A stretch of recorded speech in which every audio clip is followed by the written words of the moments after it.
প্রিয় শিক্ষার্থীরা আসসালামু আলাইকুম। আশা করি সবাই সুস্থ আছো। আজ আমি তোমাদের সামনে নবম শ্রেণীর রসায়ন বইয়ের পঞ্চম অধ্যায় রাসায়নিক বন্ধন নিয়ে আলোচনা করব। এর অধ্যায়ে আমি তোমাদের শিখাবো যোজ্যত ইলেকট্রন ও যোজনী সম্পর্কে। তাহলে চলো শুরু করি। প্রথমত যোজ্যত ইলেকট্রন। ইলেকট্রন কি? কোনো মৌলের সর্বশেষ বাইরে যে প্রধান শক্তিস্তর থাকবে সেই শক্তিস্তর যতগুলো ইলেকট্রন থাকবে সেই ইলেকট্রন সংখ্যা হবে যোজ্যত ইলেকট্রন। তাহলে কয়েকটি উদাহরণের মাধ্যমে দেখা যাক।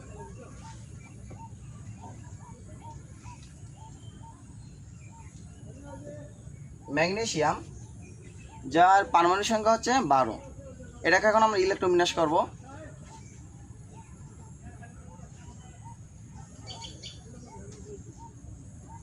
দেখো ম্যাগনেসিয়াম ইলেকট্রন বিন্যাস করা হয়েছে। এখন দেখো ম্যাগনেসিয়ামে যে সবচেয়ে বাইরে যে প্রধান শক্তিস্তর ছিল তা হচ্ছে 3। দেখো এখানে ইলেকট্রন 3 ক্ষেত্রে যে s অরবিটাল আছে, s অরবিটালের ক্ষেত্রে ইলেকট্রন আছে কয়টি? 2টি। তাহলে ম্যাগনেসিয়ামের যোজ্যত ইলেকট্রন হবে 2। একটা উদাহরণ দেখা যাক। ক্যালসিয়াম, যার পারমাণবিক সংখ্যা 20, 3s2 3p6 হচ্ছে 18 4s2। দেখো ক্যালসিয়ামের সবচেয়ে বাইরে যে প্রধান শক্তিস্তর ছিল তা হচ্ছে 4 এর ক্ষেত্রে দেখো 2টি ইলেকট্রন আছে, s অরবিটাল 2টি ইলেকট্রন আছে। তাহলে ক্যালসিয়ামের যোজ্যত ইলেকট্রন হবে 2। আশা করি তোমরা যোজ্যত ইলেকট্রন বুঝতে পেরেছো। এখন আমরা যোজনী সম্পর্কে একটু আলোচনা করব। তাহলে চলো শুরু করি। যোজনী।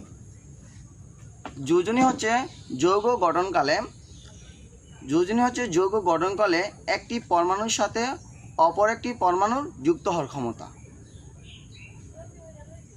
এখন দেখো যোজনীর সংজ্ঞা দিলাম। এখন দেখো যোজনী যদি কোন মৌলের যোজনী কত তোমরা যদি জানতে চাও তাহলে তোমার আগে জানতে হবে কোন মৌলটি ধাতু, কোন মৌলটি অধাতু। কোন মৌলটি ধাতু, কোন মৌলটি অধাতু এটা জানার জন্য একটা পদ্ধতি আছে। এই পদ্ধতিটা আমরা ফলো করব। তাহলে দেখো কোন পদ্ধতি।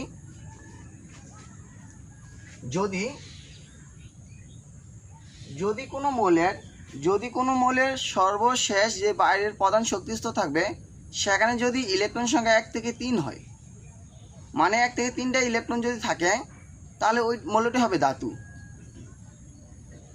একটা উদাহরণ দেখো। ম্যাগনেসিয়াম,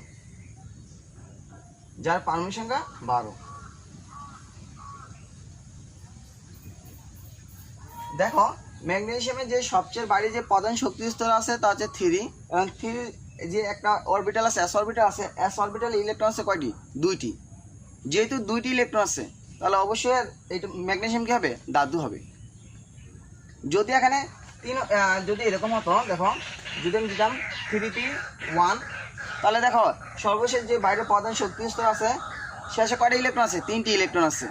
তাহলে এটা কিন্তু ম্যাগনেসিয়াম না, তখন হবে কি? এটা অ্যালুমিনিয়াম। যেহেতু এটা কি এখানে পারমাণবিক সংখ্যা মানে মোট ইলেকট্রন আছে কটা? 13টা। তাহলে এটা এখন অ্যালুমিনিয়াম। কিন্তু দেখো সবচেয়ে যে বাইরের প্রধান শক্তিস্তর আছে এখানে ইলেকট্রন কটা আছে? 3টে ইলেকট্রন আছে। আমাদের ইয়া ছিল কত? 1 থেকে 3টে ইলেকট্রন থাকলে ওইটা ধাতু। যেহেতু এখানে 3টে ইলেকট্রন আছে এটাকে আমরা ধাতু বলতে পারবো। এখন দেখো একটা যদি আমি বলি, দেখো সোডিয়াম দেখো 1s2 2s2 2p6 3s1, 11টি electron. Sodium পারমাণবিক সংখ্যা 11। এখন দেখো ওর যে সবচেয়ে বাইরে যে প্রধান শক্তিস্তর আছে এখানে ইলেকট্রন আছে কটা? 1টা। তাহলে এটাও কি? ধাতু। এখন আমরা অধাতু চিনবো কিভাবে? দেখো যদি ইলেকট্রন সংখ্যা যদি 4 থেকে 7টা হয়, যদি সর্বশেষ যে বাইরের প্রধান শক্তিস্তর সেখানে যদি ইলেকট্রন সংখ্যা 4 থেকে 7টা হয় তাহলে ওই মৌলটা হবে কি? অধাতু। কয়েকটা উদাহরণ দেখো। অক্সিজেন দেখো অক্সিজেন হচ্ছে 8 নম্বর মৌল। মানে পারমাণবিক সংখ্যা হচ্ছে 8, 1s2 2s2 2p কত? 4। এখন দেখো ওর যে সর্বশেষ যে বাইরে প্রধান শক্তিস্তর আছে এখন দেখো 2 এর কাছে s অরবিটাল p অরবিটাল আছে। এখন দেখো এখন কি 2 এর 4 কত? 6। 6টা ইলেকট্রন আছে। আমরা বলছিলাম যে 4 থেকে যদি 7টা হয় তাহলে সেটা হবে অধাতু। তাহলে যেহেতু এখানে কত 2 এর 4 6টা ইলেকট্রন আছে, তাহলে অক্সিজেন হবে কি অধাতু।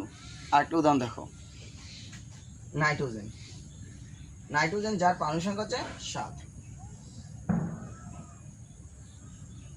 দেখো এখানেও দেখো কি 2, যে প্রধান শক্তি স্তর আছে 2, তার ক্ষেত্রে কি এস অরবিটাল আর পি অরবিটাল আছে। তাহলে এখানে 2টা ইলেকট্রন, এখানে 3টা ইলেকট্রন, মোট 5টা ইলেকট্রন। আমাদের শর্ত ছিল কি 4 থেকে যদি 7টা ইলেকট্রন হয়, তাহলে এখানে 5টা ইলেকট্রন 4 আর 7 এর মধ্যে বিদ্যমান।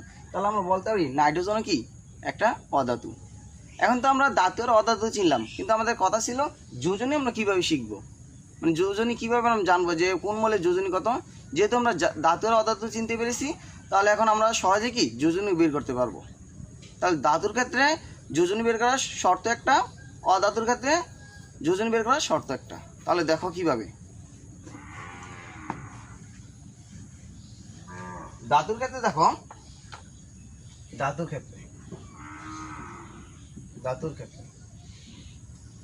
ক্ষেত্রে কি হবে, ধাতুর ক্ষেত্রে হচ্ছে তুমি কোন একটা মৌলকে ধাতু, যে একটা ধাতু ধরো সোডিয়াম একটা ধাতু, সোডিয়াম মৌলটিকে কি করবে, প্রথমত তুমি ইলেকট্রোবিন্যাস করবে।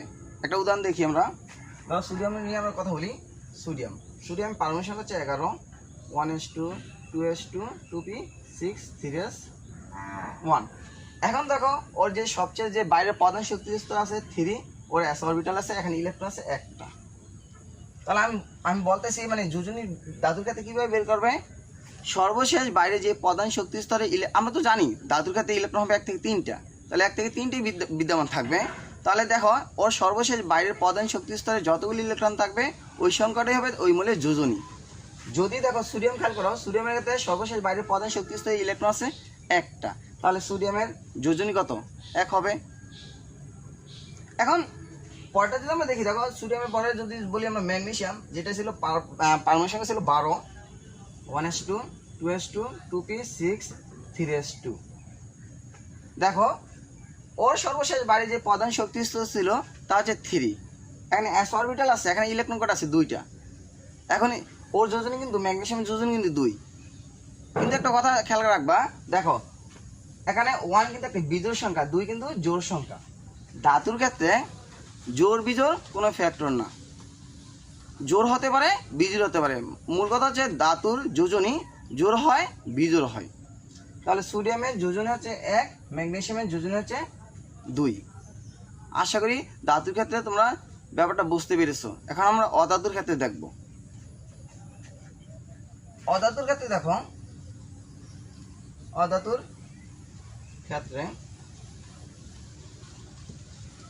অধাতুর ক্ষেত্রে দেখো কি, যেমন ধাতুর ক্ষেত্রে ছিল কি জোড় সংখ্যা, মানে জোড় যোজনী সংখ্যা হবে, জোড় হতে পারে বিজোড় হতে পারে। কিন্তু অধাতুর ক্ষেত্রে শুধুমাত্র বিজোড় সংখ্যা হবে, জোড় হবে না। কয়েকটা উদাহরণের মাধ্যমে দেখা যাক। অক্সিজেন যার পারমাণবিক সংখ্যা 8,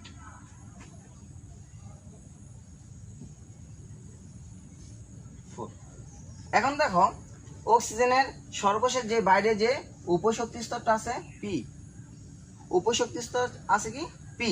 এখন দেখো পি এর ক্ষেত্রে কয়টা অরবিটাল আছে, 4টা অরবিটাল আছে, 4 কিন্তু জোড়।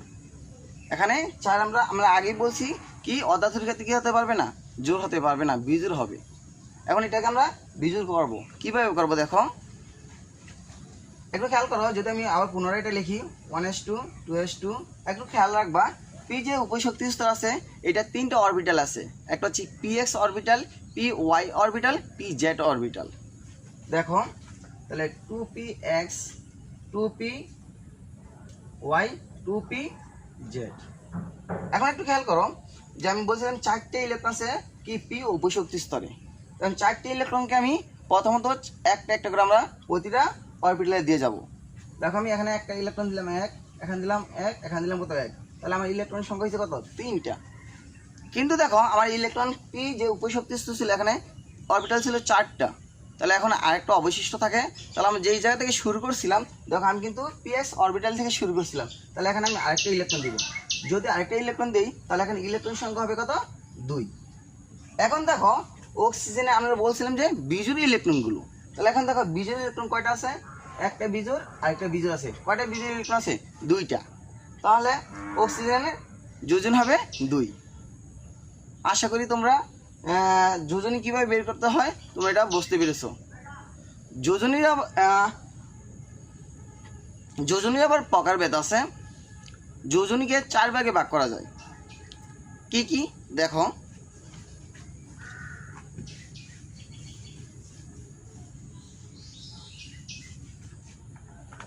প্রথমটা হচ্ছে পরিবর্তনশীল যোজনী। পরিবর্তনশীল যোজনী। 2 নম্বর হচ্ছে তোমার সর্বোচ্চ যোজনী। সর্বোচ্চ যোজনী। 3 নম্বর হচ্ছে তোমার সক্রিয় যোজনী। 4 নম্বর হচ্ছে তোমার সুপ্ত যোজনী। এখন পরিবর্তনশীল যোজনী কি? কিছু কিছু মৌল আছে যাদের একাধিক যোজনী আছে। ওই ধরনের যেসব মৌলের আছে ওই ধরনের মৌলগুলোকে বলা, মানে মৌলের যোজনীকে বলা কি? পরিবর্তনশীল যোজনী। এরকম আছে দেখো, ফসফরাস যে মৌলটা আছে ওর পরিবর্তনশীল যোজনী আছে। ওর যোজনী 3, 5। তারপর দেখো সালফার, যার পরিবর্তনশীল যোজনী কত? 2, 4, 6। তারপর আছে তোমার আয়রন দেখো কত? 2 আর 3। এগুলো হচ্ছে কি? পরিবর্তনশীল যোজনী। তারপর দেখো বলা আছে, এটা আমরা বুঝতে পারলাম যে পরিবর্তনশীল যোজনী কি। 2 নম্বর দেখো বলছে সর্বোচ্চ যোজনী। একটু খেয়াল করো, যদি আমি বলি ফসফরাসের ক্ষেত্রে দেখেন এখানে কত আছে? 3 আর 5 যোজনী আছে। ফসফরাসের যোজনী 3 আর 5। এখন বলেছে সর্বোচ্চ যোজনী কি? যে মৌলের পরিবর্তনশীল যোজনী থাকবে সেই মৌলের সর্বোচ্চ যোজনীকে বলবো ওই মৌলে কি? সর্বোচ্চ যোজনী। মানে দেখো এখানে 3 আর কি আছে? 5 আছে যোজনী। তাহলে এখানে সর্বোচ্চ যোজনী কত হবে? ওই মৌলের সর্বোচ্চ যোজনী হবে কত? 5। তাহলে এই মৌলের সালফারের সর্বোচ্চ যোজনী 6, আয়রনের সর্বোচ্চ যোজনী কত? 3। আশা করি তোমরা সর্বোচ্চ যোজনীও বুঝতে পেরেছো। এখন দেখো সক্রিয় যোজনী জিনিসটা কি। সক্রিয় যোজনী হচ্ছে যৌগ গঠনকালে যে যোজনীরা ওই মৌল ব্যবহার করে। মানে 2টা উদাহরণ দেখো। একটা হচ্ছে দেখো FeCl2, একটা ছিল কি FeCl3। দেখো এটা হচ্ছে কি? ফেরাস ক্লোরাইড, আর এটা হচ্ছে কি? Ferric chloride. এটা হচ্ছে ফেরাস ক্লোরাইড, এটা হচ্ছে কি? Ferric chloride. এখন দেখো এটার ক্ষেত্রে এটা দেখো এই যৌগটা যখন ফেরাস ক্লোরাইড যৌগটা গঠন করছে তখন খেয়াল করো এখানে আয়রনের যোজনী কত? 2। তাহলে আয়রন যোজনী ব্যবহার করছে কত? 2। তাহলে আমি বলছিলাম সংজ্ঞা অনুসারে বলছিলাম যে সক্রিয় যোজনী ওইটাই হবে যেটা কি যৌগ গঠনকালে ব্যবহার করে। তাহলে এই ক্ষেত্রে আয়রনের সক্রিয় যোজনী হবে কত? 2। আবার যখন ফেরিক ক্লোরাইড যৌগটা গঠন করা হয়েছে আয়রনে, তখন আয়রন কি করছে? যোজন কত ব্যবহার করছে? 3 ব্যবহার করছে। তাহলে আয়রনের সক্রিয় যোজনী হবে কত? 3। এখন দেখবো আমরা সুপ্ত যোজনী কি। সুপ্ত যোজনী হচ্ছে তোমার সুপ্ত যোজনী হচ্ছে যে সর্বোচ্চ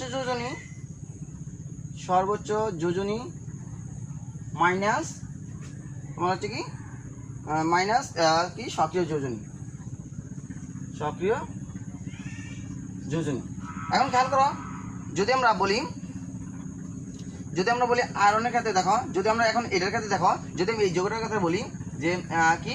ফেরিক ক্লোরাইড। যদি আমি ফেরিক ক্লোরাইডের ক্ষেত্রে বলি তাহলে ফেরিক ক্লোরাইডের ক্ষেত্রে দেখো সর্বোচ্চ যোজনী কত?